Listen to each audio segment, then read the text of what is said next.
I know that you get to work with lots of different industries and companies, and obviously now also in different countries.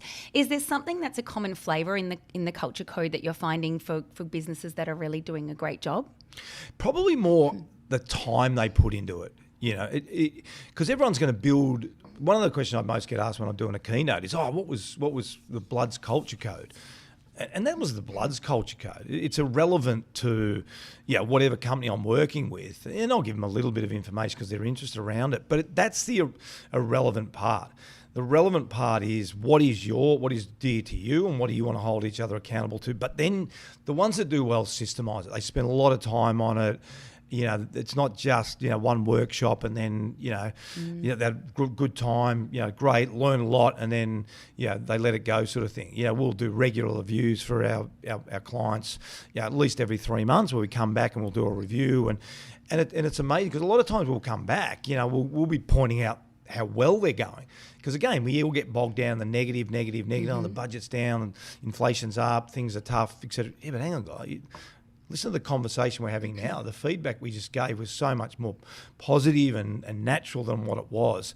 So that's probably the more relevant is how committed to your culture you are. Definitely be asking you for feedback at the end of today because, as you said, because you care. Thank you. I will accept it from the heart. But I think there has to be some support networks around helping high-performance leaders deliver feedback and helping the high-performance team to receive that feedback. What's some advice you can give on how to create a bit more of a softer approach to that, aside from just, of course, giving it genuinely from the heart? Building relationships is super important, and I think that's probably, again, learning from the football world. And that was probably the last piece of the footy puzzle. The relationship, really strong bonds now. If you listen to the way the coaches talk about their players and players talk about their coaches, there's a really strong relationship. And think about in your life, who do you most give feedback to? It's the people you know the best. Yeah. So that's a really good, we talk about a lot of performance by design, build really strong relationships in the workplace. And the other thing is when we're talking about feedback, people naturally think feedback is negative. No. We're talking about positive feedback, and the data now is about 4-1, 7-1 positive to negative feedback.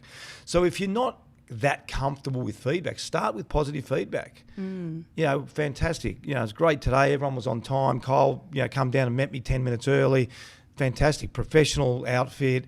That was really awesome. We had a good conversation before. Your preparation was awesome. Sent me an email before.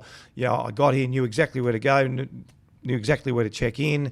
Everything was spot on. That's feedback.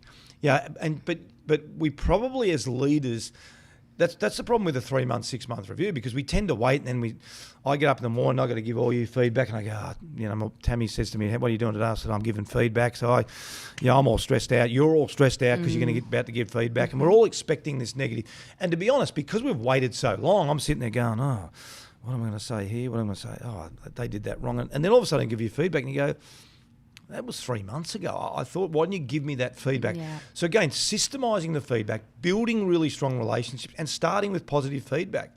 Again, that's why shout-outs, we talked about gratitude, but shout-outs, what's going well in the business, give a shout-out to someone who's done something really well this week. So we're starting to get used to, so if I give you 4 pieces of positive feedback, and then when I have to say, you turned up late yesterday, probably didn't look good, you should have apologised, you go, oh, okay. But if I'm giving you negative feedback all the time, it's like the boy that cried wolf. It's like, oh, here goes Roosy again. Like he's giving me some more negative feedback.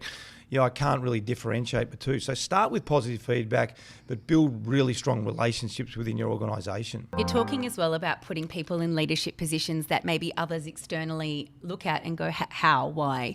And that comes obviously back to this culture code. But I'm thinking about the younger generation that are sitting within businesses now that are smart, that are courageous, that have the traits of a leader, but don't get seen that way simply because of, for example, age. And there might be other people in the organisation too who might not be seen as leaders because they don't have, for example, the experience in that industry.